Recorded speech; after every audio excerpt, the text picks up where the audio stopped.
Go. Alright. So, we decided to do our senior project on alcohol awareness.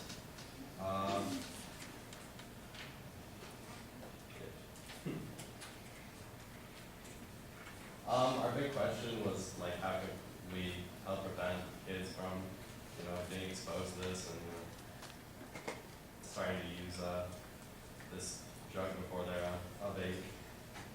So. Right. How many of you know someone that has abused alcohol or has drank like in the past? Okay, so almost start the same thing. Well, just like you guys, we've all had like an emotional connection to this.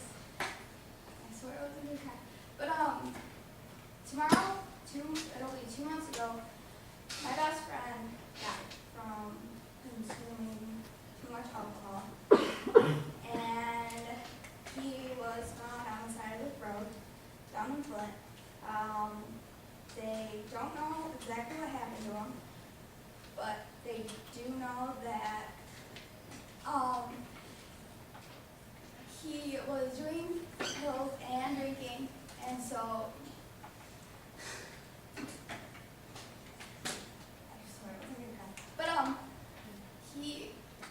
they weren't 100% sure because the two guys that he was with weren't talking and weren't saying what happened.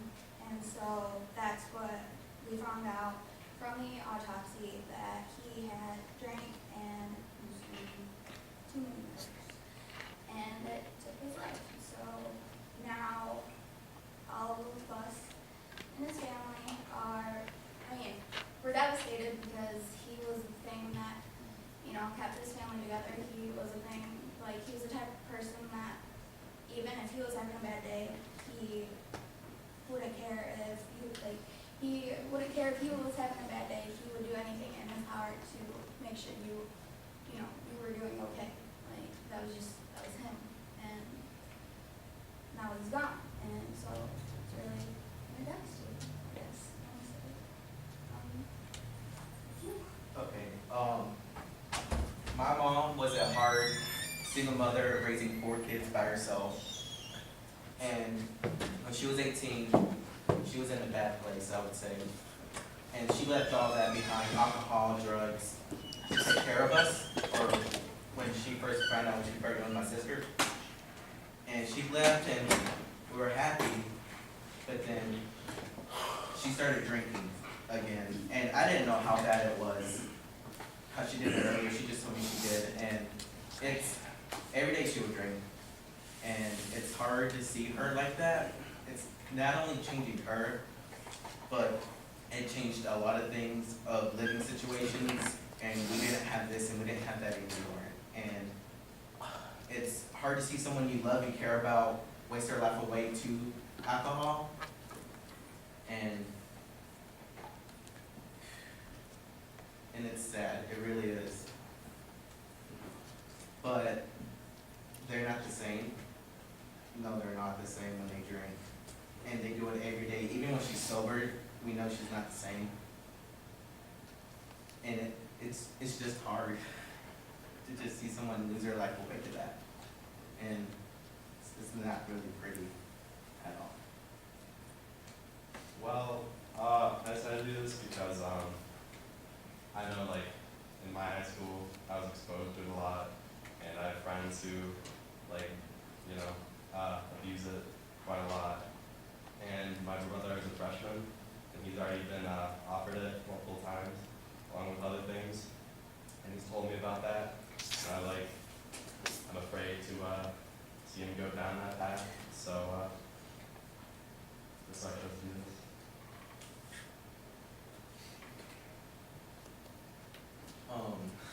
What did we do? We went to a health class here, and we talked to them about what it is, what it does, and how it can harm you. And we shared our stories.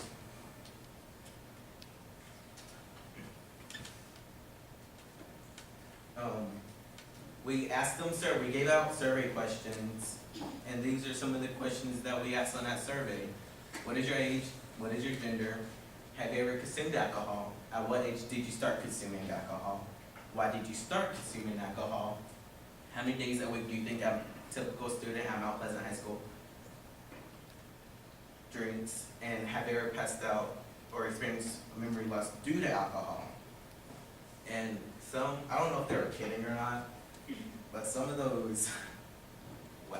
The results from the survey showed that most kids, by the time that they get into high school, have been exposed to alcohol, whether it's somebody in their family, and that if, like, a parent is drinking in the house, they are more likely to start drinking and abusing alcohol. And it also showed that not only were their friends and kids their age peer pressuring them into drinking, it was also adults that were pressuring them. And like Daniel said, we're not 100% sure if they were being serious, but I feel like they were. But I feel like a couple of them weren't taking it very seriously when it is, like, it's a serious issue. Like, it affects a lot of people. And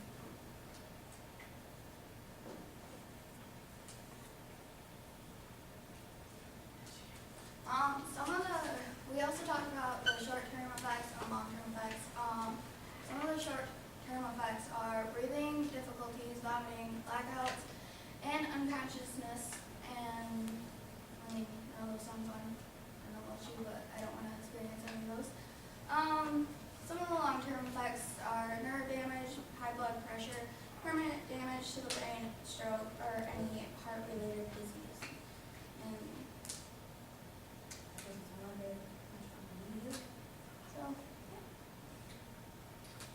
Right, so some of our goals were to raise awareness and kind of like show kids what alcohol really does. I know they taught that in health class, but they hadn't done it yet, and we thought maybe we could offer some fresh perspective since we're not the teacher, you know. But so we just wanted to help them, I don't know, see it a different way. did we reach our goal? We would like to think we reached our goal in, opening the younger teenagers' eyes about, what drinking can do to you. But, I mean, we can't stop it. We can just raise awareness to it. And that's what our point of doing this was. What we learned from it. Not only do peers influence others, but adult figures as well, and many freshmen have already been exposed to alcohol. And then our big question again, what can we do to help the student body become more aware of the dangers and consequences of alcohol? And this Prezi that we did, and what we did with health class, was basically answered our own question. We wanted to raise awareness, and we gave them the hardcore facts. We told them the stories, and we told them what can they do to stop alcohol consuming. And that's it. Oh, and our sources.